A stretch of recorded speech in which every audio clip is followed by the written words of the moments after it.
గురించి ఈ ఛానల్ ఈ ఛానల్ అని చెప్పే బదులు రూమర్స్ క్రియేట్ చేసుకుంటారు. ఏంటంటే పాపము వాళ్ళ పేర్లు చెప్తే వాళ్ళు ఫేమస్ అవుతారు. ఫస్ట్ ఆఫ్ ఆల్ ఫేమస్ కావాలన్నా, ఫేమస్ ఎట్లా కావాలా? ఒక్క న్యాయంతో ఫేమస్ కావాలా? అదే మొగడు అంటారు అన్న. ఇప్పుడు నువ్వు వచ్చినావు, ఇప్పుడు నా చెల్లె కోసం పోరాటం చేస్తావు, రేపు పొద్దున నీ కాలం మీద పడి అన్న నువ్వు నాకు న్యాయం చేసినావు అని గట్టి ధైర్యం వెనుక నేనుంటా. మా న్యాయం ఒక్కటే అన్న. ఇప్పుడు మా చెల్లెతో పాటు 3 ప్రాణాలు తీసిండు వాడు. ఇప్పుడు వీనికి శిక్ష కానీ ఎన్కౌంటర్ కానీ ఉరిశిక్ష కానీ పడకపోయింది అనుకో, ఇప్పుడు మన దేశంలో మస్తు మంది మొగలు ఉన్నారన్న. ఆ మొగలకి ఏం వెలుగుతుంది చెప్పన్న? అరే పాలన్న యూట్యూబర్ వైష్ణవిని చంపేస్తే గంత 2-3 రాష్ట్రాలే మొత్తం మలచలేనా? ఆమెను వాళ్ళని హరిబాబు కానీ ఏం చేయలేకపోయినాము.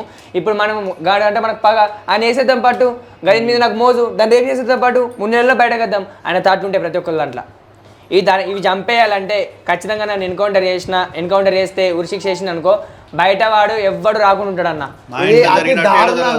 అతి దారుణంగా ఎన్కౌంటర్ చేయాలన్న. ఎందుకంటే ఇంకొకటి గుండెల భయం పుట్టాలంటే, ఇంకొక పిల్ల మీద చేతేయాలంటే, ఇంకొక పిల్లని చూడాలంటే అన్న తప్పు. అంటే ఆడోళ్ళకు వాళ్ళకైనా ఏమైనా ఉంటాయని అవి పట్టించుకోకూడదు.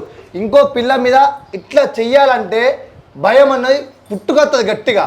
నిజంగా మీరు చెప్పింది నిజంగా కరెక్ట్, మీరు మాట్లాడుతున్నది కరెక్ట్. బట్ చట్టాలు అట్లున్నాయి కాబట్టి మరి ఏం చేస్తారో తెలియదు. కానీ బట్ ఇట్లాంటివి ఇంకొకసారి కావద్దు అని అంటే నిజంగా వీని నడి రోడ్డు మీద ఉరి తీయాలి. చట్టాలు రాసుకునేది మనమే కదా. ఇప్పుడు ఈ చట్టం కూడా మార్చుకోవచ్చుగా మనం. పెద్ద తతంగం ఉంటది కానీ న్యాయం అయితే జరగాలి కదా. మనం చట్టం మార్చుకోకుండా న్యాయం జరగాలి కదా.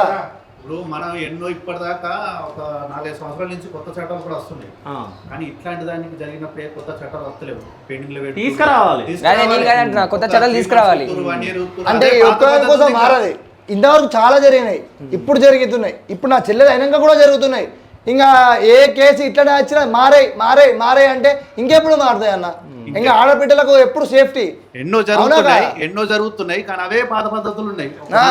నాకు నిజం చెప్తున్నా అంటే ఆ పుచ్చిపోయిన మొహమ్మోనికి పెళ్లి చేసి ఇవ్వాలని చెప్పేసి మీకు ఎట్లా అనిపించింది అని నాకు అనిపించింది. ఆడ ఎంత దరిద్రంగా ఉన్నాడు అంటే నేను కొన్ని వీడియోస్ కూడా చూసిన.